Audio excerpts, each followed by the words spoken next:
누나가 있어요. 일반적인 성인 남매의 선을 좀 넘는 통화를 엄청 빈번하게 자주 해요, 둘이. 어? 선을 넘어? 일주일에 7일이면 한 3일, 4일은 하는 것 같아요. 그게 1시간 정도였었어요. 이해가 안 돼. 아무리 심심하다고 전화를 그렇게 1시간 하고 12시, 1시에 끝나서 집으로 와야 되는 사람이 안 오더라고요. 누나가 집에서 치킨 먹고 가라고 해서 누나를 만나고 오겠대요. 누나랑 했던 톡이라든지 핸드폰을 제가 보게 되는 거예요. 내연녀한테 드는 감정이 자꾸 드는 거죠. 내연녀요? 가족이라는 선을 아예 넘은 사람이구나 싶어서 제가 미치겠는 거예요. 나는 항상 왜 이 벽에 들어갈 수 없는 사람인 것 같은 느낌이 들지? 그러니까 이거를 벗어나려면 제가 어떻게 해야 되는지가 저는 제일 궁금해요. 근데 결혼 몇 년 차 되셨어요? 8년 차. 8년 차. 일찍 했어요. 1시간 동안 통화하는 거는 정말 전 아내분 입장이 너무 답답할 게 이해가 되네요, 저는. 그러니까 저도 네. 무슨 일이 있거나 서로 그렇게 대화를 길게 할 경우가 있다면 이해를 해요. 근데 사소한 전화를 1시간을 해요. 전화를 끊고 며칠 뒤면 무슨 얘기를 서로 오고 갔는지 기억을 못할 정도로 알맹이 없는 통화를. 알맹이 없는 거네. 네. 일주일에 그러면 그 남편하고 시누이하고 통화를 몇 번 정도 하는 것 같아요? 많이 할 때는 일주일에 한 3-4번 제가 본 것만. 아, 본 것만. 네, 근데 이제 제가 불편함을 얘기를 했잖아요. 누나랑 통화를 왜 이렇게 자주 해? 라는 약간 불편한 걸 내색을 했어요. 그랬더니 이제는 눈치를 보면서 전화를 하더라고요. 그 1시간 동안 누나랑 주로 무슨 얘기를 그렇게 하세요? 아내가 말한 것처럼 그냥 알맹이 없는 대화. 알맹이 없는 그 대화들이 굳이 이름을 붙인다면 어떤 주제들이 있을까요? 그 계기가 이제 누나가 첫째를 낳고 나서 이제 산후우울증이 왔다고 엄마한테 얘기를 들었어요. 그래서 저는 내가 좀 원래 그 전까지는 누나랑 통화를 아예 안 했었어요. 예. 근데 이제 그거를 엄마한테 얘기를 듣고 나니까 좀 챙겨줘야겠다 이렇게 싶어서 누나한테 전화를 했는데 이제 제가 전화를 하니까 이제 누나도 이제 계속 전화가 오는 거죠. 아내는 이제 3-4번으로 알고 있는데 거의 일주일 내내 통화한 적이 더 많아요. 저는 이렇게 생각해요. 누나가 산후우울증이 왔잖아. 네. 누나가 아픈 거예요. 네. 전화를 한 거예요. 누나는 또 위로를 받고 네. 또 동생은 위로를 해주니까 전 그거 자체가 나쁘다고 생각하진 않아요. 나 그건 나쁘다고 생각하지는 않는데 제일 먼저는 매형도 쉬는 시간이 있다는 거. 네, 그렇죠. 그리고 매형이 남편이라는 거. 그렇죠. 예, 맞죠. 이제 예, 그거를 맞죠. 예. 이제 예, 맞죠. 예. 기억을 해야 되는 게 하나가 있고요. 예, 그렇죠. 아내가 외로워한다는 거. 그러니까. 그리고 아내에게 자식이 있다는 거. 근데 그 자식이 내 자식이라는 거. 그 자식이 내 자식이라는 거. 이게 되게 중요한 지점이거든요. 제가 집을 나간 적이 있었어요. 아이들을 데리고. 네. 저녁에 식사를 하러 오라 해가지고 어머님 집에 방문을 했어요. 대뜸 제사를 지금 절에 모시고 있거든요. 아버님 네. 제사를. 네네. 너가 맡았으면 좋겠다라고 갑자기 얘기를 하시더라고요. 제사를? 아버님 제사를? 그 자리에. 네, 아버님 제사를. 원래 절에 있던 원래 제사인데. 절에 있던 제사를. 그럼 어머니가 제사를 모셨던 게 아니고. 네, 아니고 절에 지내고 있는데 있던 제사도 절에다가 놓기는 저는 솔직히 자신이 없어요. 제가 요리를 잘하는 것도 아니고 그렇다고 제사 음식을 해본 것도 아니고 저는 못할 것 같은데요? 이렇게 말씀을 드렸어요. 근데 언니는 한술 더 떠요, 거기서. 뭐라고요? 그래, 요새 간소하게 하니까 국만 대충 끓이고 그렇게 하자. 국이야. 이렇게 얘기를 하고 남편은 또 거기서 살 수 있는 건 사면 되지. 이렇게 얘기를 하는 거예요. 사전에 합의를 보셨을까요? 그래서 제가 드는 생각은 나 없이 본인들끼리 얘기가 오고 갔나? 들 수 있지. 나한테 지금 통보하는 건가? 판 짜는 느낌 들 수 있지. 그래서 어머님도 그래 그 정도 하면 넌 할 수 있잖아 이렇게 또 얘기를 하시고 어머니까지. 그래서 제가 집에 왔어요. 근데 잠을 잤어요. 그러고 일어나서 남편한테 얘기를 했어요. 그래 내가 지낼 수 있어. 근데 나 지금 이런 너무 서운한 감정이 드는 상태로 이런 좋은 감정이 아닌 상태로 아버님 제사 지내기 싫어. 근데 눈물이 이제 나더라고요. 그 당시에 내 편이 아무도 없다라는 생각에 제가 울었어요. 근데 이제 부엌으로 가더라고요. 제가 거실에서 얘기를 서로 했거든요.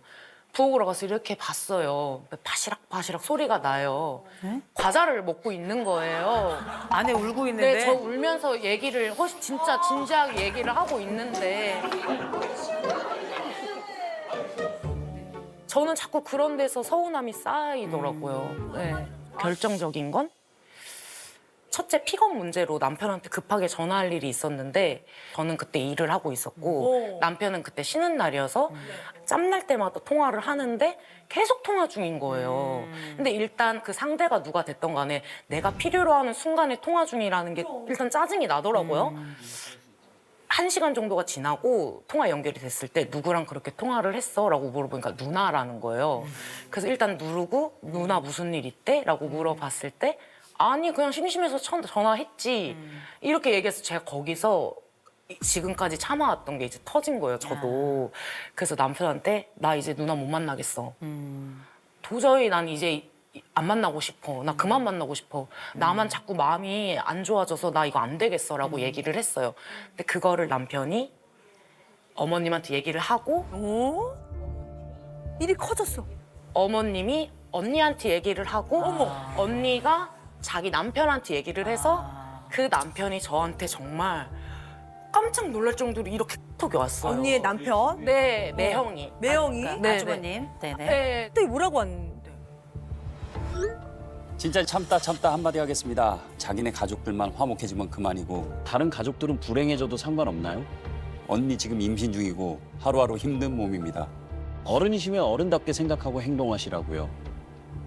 이렇게 문자가 온 일이 거예요. 점점 커지네요. 근데 이게 단톡방이에요? 네. 가족 다 모여. 어머님 시어머니도 계시는 계시고. 단톡방이에요. 어머나. 온 가족이 있는. 네. 야 지금 막 웅성웅성 난리가 났는데 그러면 지금 도경 씨도 답을 한 게 있나요? 제가 뭘 어떻게 행동했는데요? 제가 임신한 언니한테 뭐라고 한 적 있어요? 궁금한 게 있어 물어보는 거예요. 네. 그래서 계속 이제 궁금한 단톡방에 어머님이 듣다 이제 그만 돌이킬 수 없는 말은 하지 않는 것. 근데 어머니 한마디로 입장에서도 정리를 하세요. 이 네. 집이 분란이 있으니까 너무 속상하시지. 남편분의 얘기는 하나도 한동안에 없나? 저 회사에서 일하고 있어가지고 아 실례지만 무슨 일을 하시고 계세요? 저 그 버스 운전하거든요. 그래서 아 그럼 이거 하면 못 보잖아. 예, 하면서 제가 할 수가 없으니까 이제 방치를 할 수밖에 없는 상황이었죠. 예. 일하는 시간 내내 운전을 하는 건 아니잖아요. 그 한 바퀴를 돌고 들어오면 쉬는 시간 핸드폰 볼 시간이 있어요. 확인을 했어요. 아무런 말도 없었고 침묵이었어요. 근데 그 당시에는 이미 이만큼 다 쌓여 있어서 제가 어떻게 깨야 될지도 모르는 그런 상황이었어가지고 예. 저라면 내 매형이 그렇게 말을 하면 매형 우리 지금 다 감정이 격해져 있으니까 만나서 얘기를 합시다라든지 도경이가 얘기한 게 아니라 제가 그런 거예요라든지 어떠한 해명이라든지 이런 게 그러니까. 있었어야 됐는데 저는 성격이 되게 밝은 사람이거든요. 네네네네. 에너지도 되게 많고 근데 그때 우울증이 딱 오더라고요. 아, 그래서 우울증까지? 네. 서운한 감정이 생기지. 잠을 못 자는 거예요. 자꾸 꿈에 그게 나와요. 꿈에. 네. 가족이 둘러싸서 편하게 말씀하세요. 진짜. 네. 근데 이건 진짜 너무 상처지. 남편도 같이 저를 막 몰아세우는 따시키는 막 네. 이런.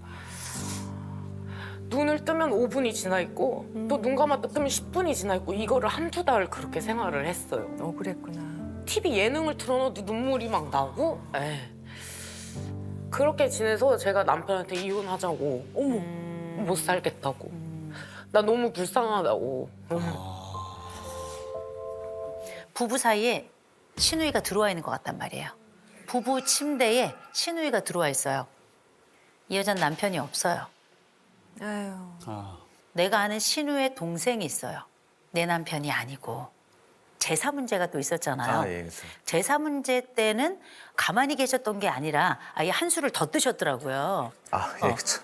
예. 내 어머니도 안 지냈는데 아버지 제사를 절에 모시고 있었는데 갑자기 내 아내가 그것도 20대 초중반에 정말 어린 아내가 네. 들어와서 사실은 낄 때 끼고 빠질 때 빠져야 되는데 낄 때 빠지고 빠져야 될 때 끼는 이런 양상이 좀 나타나더라고요.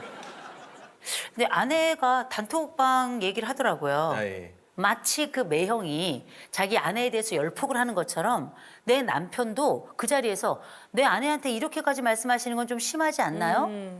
제 아내가 사실 마음이 많이 상했을 것 같습니다. 이런 얘기를 매형처럼 한 번은 했으면 좋겠더라고요. 아유, 아내분 은혜. 근데 아무런 얘기를 하지 않았는데 아니, 한이 되지. 매형한테 연락 한 번 했었어요. 그러고 나서. 네. 매형한테 연락해서 뭐라고 뭐라고 하셨어요? 했어요?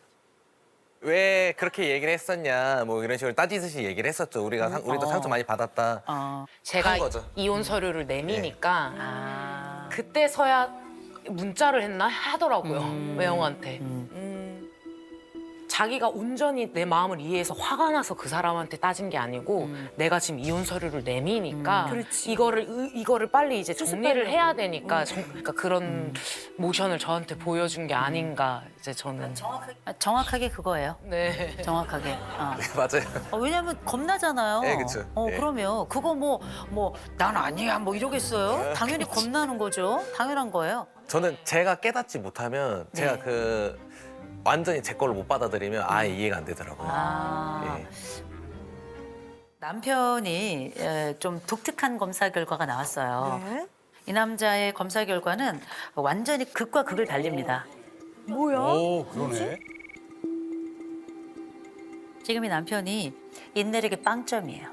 0점이요? 0점입니다. 인내력이 0점이라서 사실은 어떤 문제가 딱 있죠. 바로바로 해결되지 않으면 이 부분은 나는 아예 참지를 못해요. 워낙에 참을성이 없는 사람인데 자율성도 0점입니다. 자율성이 0점이라서 얘기 뭐냐면 의존이 100이란 뜻이에요. 의존이 100. 그래서 어쩌면 우리가 한 가족이 되지 않았을 땐 이 여자에게 전적으로 나를 맡긴 남자예요. 다른 말로 하자면 내가 사랑하는 사람에게 나는 모든 걸 주는 사람이에요. 모든 걸. 문제는 그 사랑이 누구냐예요. 내 누나가 아프면서 나랑 소통이 시작됐어요. 예. 그래서 뭐 하냐면 우리 집에 있는 시시콜콜한 일, 사실은 내 아내하고만 알아야 할 일까지도 누나에게 얘기하는 거예요. 왜냐면 믿을 수 있는 사람이라서 그래요. 내가 의지하는 사람이라서. 그냥 저는 사람 자체가 그냥 끌려다니는 걸 좀 좋아하는 것 같아요. 예. 남이 저를 끌어주는 걸 좋아하는 것 같아요. 제가 누구를 끄는 것보다 다른 사람이 저를 끌어주는 걸 더 좋아해요. 예. 그래서 그런 과정에 지금 이 우리 집안엔 두 여자가 있는 거예요. 한쪽은 나의 아내가, 다른 한쪽은 나의 누나가 있어요. 그런데 지금 기돈 씨의 가장 큰 문제는 뭐냐면 누나를 선택한 거예요. 누구에게 의지할까? 이 부분에 있어서. 마치 신우이가 남편과 정서적 부부 같단 말이에요. 와. 저는 그렇게 판단이 되더라고요. 근데 지금부터 뭘 할 거냐면 아내가 우리 집에 구조를 짤 거예요. 우린 이렇게 갈 거야. 결정하시면 저는 100% 동의하실 거라고 생각해요. 그리고 그 동의를 치료 차원에서라도 한동안 함께 해주셨으면 좋겠어요. 좋다. 좋다. 시가랑 안 보기는 어려울 거예요. 네. 안 보기는 어렵지만 신우이가 그때 아까 톡 보니까 임신 상태고 아이는 낳았나요? 네. 그러면 어머니를 통해서 전달하든지 그냥 축하의 선물이든지 뭐 하나 하세요. 하시고 최소한 우리가 할 수 있는 그 매너의 기준을 두 분이 정하세요. 네. 우리가 명절은 이렇게 하자. 생신 땐 이렇게 하자. 규칙을 세우셔서 그 규칙에 따라서 움직이시면 될 것 같은데 지금까지는 어떻게 했냐면 내가 원가족 중심이었어요. 원가족 중심인데 지금은 우리 현가족 중심으로 옮겨올 겁니다. 그런데 먼저 약속해 줘야 돼요. 모든 상황에 이 여자가 먼저여야 돼요. 맞아. 누나는 내 아내가 아니에요. 이 여자가 내 아내예요. 매형에게 배울 게 하나 있어요. 얼굴 딱 내놓고 아내 보호하는 거. 이건 온 가족 앞에 이 사람의 부끄러움을 줄지언정 내 아내를 지키겠다. 이렇게 나선 거예요. 내 아내가 1순위라는 것, 그리고 아이들은 2순위예요. 그리고 너무 죄송하지만 어머니가 3순위예요. 맞아. 너무 죄송하지만 본인은 누군가에게 정말 충성할 수 있는 사람이에요. 그리고 이 여자가 아주 강력하게 사실 이 집을 컨트롤할 수 있는 여자예요. 아내의 경우는 남편에게 얘기해 주셔야 돼요. 이렇게 했으면 좋겠어. 네. 정확하게. 그러면 이 영역 안에서 갈고 닦고 하는 거예요. 그러면 저도 그걸 바래요. 예. 남편도 예, 저는 그런 걸 바래요. 아, 얘기를 해주기를. 저도 제가 이렇게 하는 게 저도 좋은 것 같아요. 그냥 선두에 서세요. 그냥 죽을 때까지 우리 집 리더가 되는 겁니다. 지혜로운 가정, 좋은 가정 되셨으면 좋겠습니다.